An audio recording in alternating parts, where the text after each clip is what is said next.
Mining Indaba 2023 welcomed thousands of delegates across the globe, which includes heads of states, government officials from the African continent, and the private sector. I'm specifically at the exhibition center where these delegates gather to network, create partnerships, and ultimately attract potential investors. Namibia is one of those countries. Namibia had a country case study earlier this week where they showed potential investors why they should invest in Namibia's mining sector. Take a look at this. Now, the first step of getting access to the mineral resources has to deal with baseline of scientific data, and that's where we come in. And I'll just demonstrate to you how we have been assisting the mining industry to be sure that we remain competitive. And we also know that attracting investment in a country, you'll have to have a number of factors in place, and these would include, as listed there, political stability, and we know Namibia is doing well in that aspect, good governance, and then we also look at conducive legal and regulatory framework, sound infrastructure, not only the roads, but we also have a number of infrastructure or facilities that would enable the industry to function. And then we look at the favorable geology. There's no way you can have mining if you don't understand the geology of the state that you are working in. And we look at availability and accessibility of data that would guide where to search for those resources. Now, if you look at Namibia, where do we stand currently? We have been working over in, the years. We have vast amount of geological data that we have collected through mapping, research, and the map there it just shows you how the coverage in Namibia is. We have mapped at various scales, and this has been very useful baseline data for exploration companies that come in. There's no way they would want to start from scratch, go mapping, while we have data that is available. Then we look at other vital data sets, that is geophysical data. The map of Namibia, we have so far covered almost 97% in terms of aeromagnetic data and radiometric. Radiometric, for those who are lay people who wish to hear what we can call you for, this is what we would use in terms of looking for radiometric, radiation emitting minerals like uranium, thorium, and then that would be very useful for targeting uranium deposits. When companies are exploring, of course, there's drilling, and there's a lot of money involved. To prevent other companies who would be interested in viewing the information from there to also spend a lot of money by drilling again, the drill core that comes from these exploration activities are provided to the ministry under the care of the Geological Survey. And this is just to show you a picture of how we store the data. And this would be accessed by any other exploration company that would want to have access to what was done before, and then they could build up from there. And that is part of what we provide in terms of database. This is more like physical. And then the drill core logs would also be available and accessible for these various samples that we have in there. When we have that, all this potential, what is next? You'll find this is where we now call in the investors. We have the licensing system, Landfolio, or Mining Cadastre as it is shown there, where investors would come in and apply for those licenses. With the information that we have, it guides in making decisions as to where the rights would be given for the various investors. In terms of investors, what do they like? And that's clearly regulatory stability and predictability, physical infrastructure, roads, power, water, but also human infrastructure, access to workforces, access to the government. I really want to commend the regulators and Weston here from the Chamber of Mines for the very constructive relationships that actually exist between industry and government. Not just the mining regulators, also finance ministry, etc. I think the NIPDB has become very energetic, as you can see from Nangula's presentation. It's not just her personality, it's the entire agency. And especially the type of investors that we are talking to now, which are lenders, big international banks and financiers, they get the fact that Namibia is special. Unfortunately for us, Namibia is often lumped in with many others. Namibia just doesn't yet get the credit that it deserves, and I think that's our role as industry to keep on promoting Namibia as an investment destination. But yeah, certainly everyone loves Namibia. It all boils down to sort of political risk, and investors are very skittish people. They don't like any inkling of risk or any bad sort of working practices. And managing political risk is always difficult, especially in some of the more difficult countries in Africa. So what we found in Namibia is that it's very welcoming, very welcoming of investors, and the speed with which you can get things done. I mean, we started our operations. We listed in London in 2017, and the whole licensing process, getting approvals, moving through towards production was a breeze. And in more difficult jurisdictions, that political risk element takes a lot longer and a lot more time to get things processed. So the fact that Namibia is a conflict-free, does have a really sound investment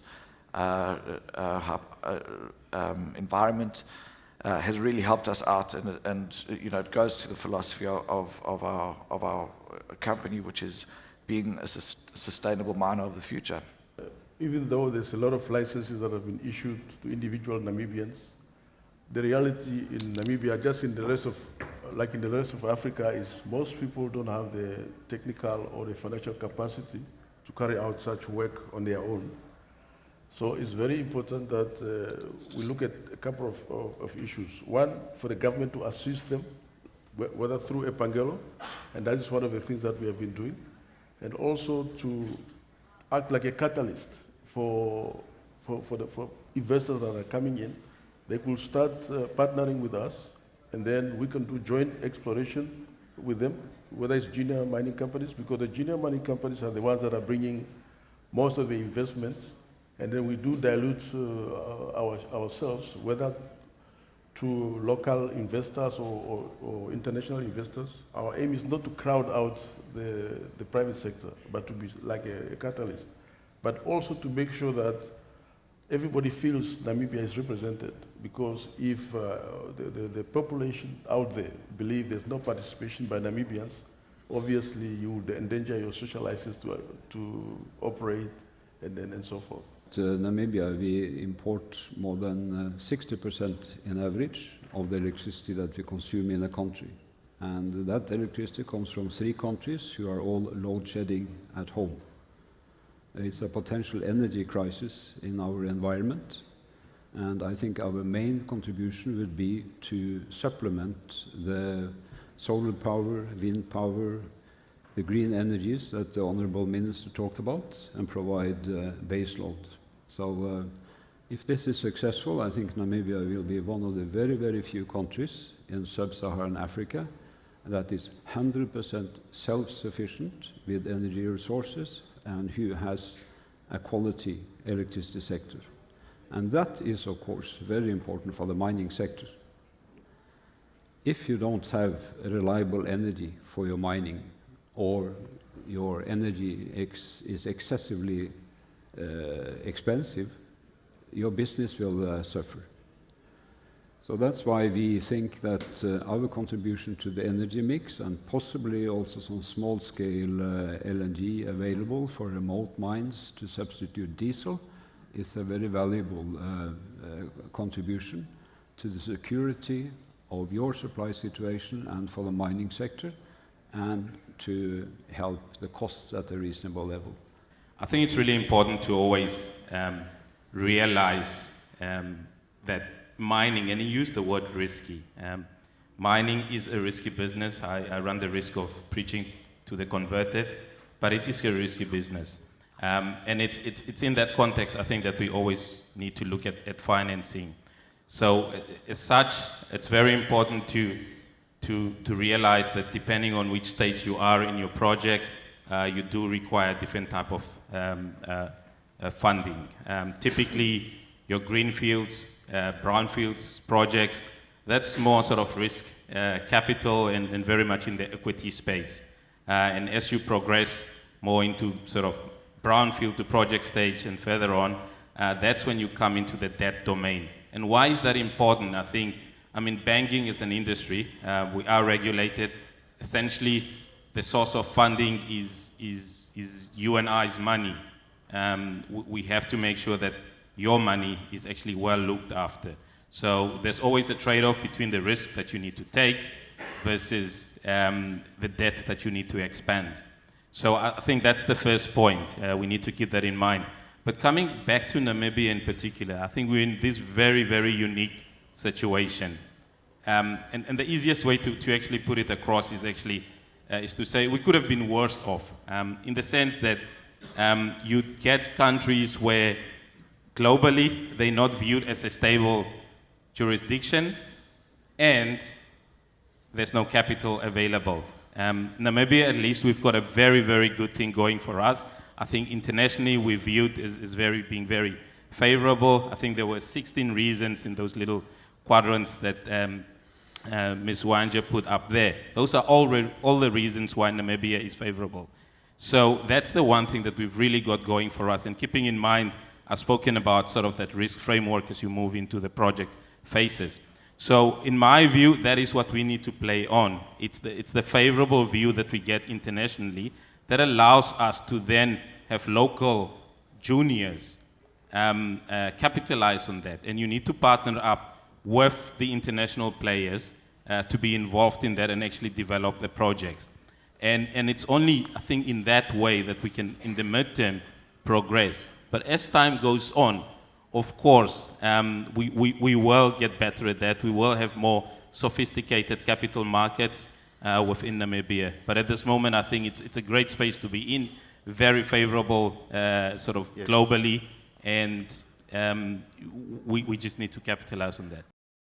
Now that we know that there's going to be huge demand for metals, in fact, somebody was saying you probably need about $1.2 trillion in exploration and mining to be able to meet the demand for the energy of the future. That will have an impact on our licensing regimes.